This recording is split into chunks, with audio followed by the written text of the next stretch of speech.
Welcome to CCN TV News, your premier source for local and international news. From the streets of Kingston to the capitals of the world, we are ready to cover you stories that shape our world. Stay tuned for breaking news. ESA viewers, Jamaicans at home and abroad, buckle up, because tonight we're diving into one of the most controversial and shocking political victories in Jamaica's modern history. Andrew Holness, Jamaica's ninth Prime Minister, has secured a third consecutive term in office, something many Jamaicans said they didn't want. How did this happen? What really went down? And why does this victory have the nation so divided? Andrew Holness entered politics as a young member of Parliament and rose quickly through the ranks of the Jamaica Labour Party. By 2011, he became the youngest Prime Minister in Jamaica's history. Holness built a reputation as calm, calculated and strategic, often presenting himself as the face of stability and progress. But over time, discontent grew, from issues with crime and corruption to struggles in the health and education systems. Many Jamaicans began to question whether Holness was truly delivering on his promises.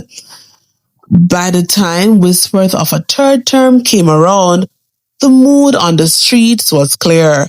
No third term for Holness. Polls and street interviews showed frustration. Jamaicans wanted change, fresh leadership, and new ideas. Many criticized Holness for being out of touch with the struggles of ordinary people. Jamaica continues to struggle with crime. The cost of living is high. Food, fuel, and basic necessities skyrocketed. The working class felt left behind. Questions about governance and integrity kept surfacing, and many felt Holness wasn't giving enough answers. So how could a man so widely criticized, so strongly rejected in the public square, win yet another term? This is where the truth behind the victory comes in. Holness and the JLP are masters of strategy and timing.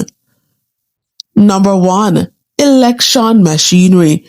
The JLP ran one of the most organized campaigns in Jamaica's political history. From targeted social media campaigns to grassroots mobilization, they left no stone unturned. Number 2. Divided opposition. The PMP, led by Mark Golden, failed to present itself as a united, compelling alternative. In fighting and lack of clear messaging weakened their challenge. Number 3. Branding Holness as stable. Despite criticism, Holness positioned himself as a safe pair of hands in uncertain times.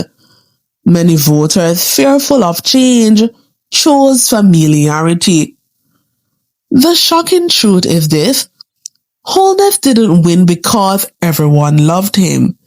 He won because the opposition couldn't unite the people's anger into votes. The results sent shockwaves across Jamaica. On one side, jubilant laborites celebrated history in the making. On the other, disappointed Jamaicans felt their voices were ignored, drowned out, or manipulated. The streets, social media, and diaspora communities buzzed with one question: how him win again when so much people said them never want him? The third term raises serious questions for Jamaica's future. Will Holness finally deliver on his promises? Can he rebuild trust with the people who feel betrayed? Or will history remember this as a term where the gap between government and people grew wider than ever? The Jamaican people are watching closely. Every move, Every policy, every decision in this third term will be under the microscope. So, Andrew Holness exposed the shocking truth about his third term victory is simple. He didn't win because the people wanted him. He won because the system, the strategy, and the weakness of his rivals made it possible. Now Jamaica waits to see if Holness will rise to the occasion, or if this third term will be remembered as his biggest gamble yet. CC family, what do you think? Did Holness earn this third term? Or was it forced upon the people? Comment below. We want to hear on the thoughts.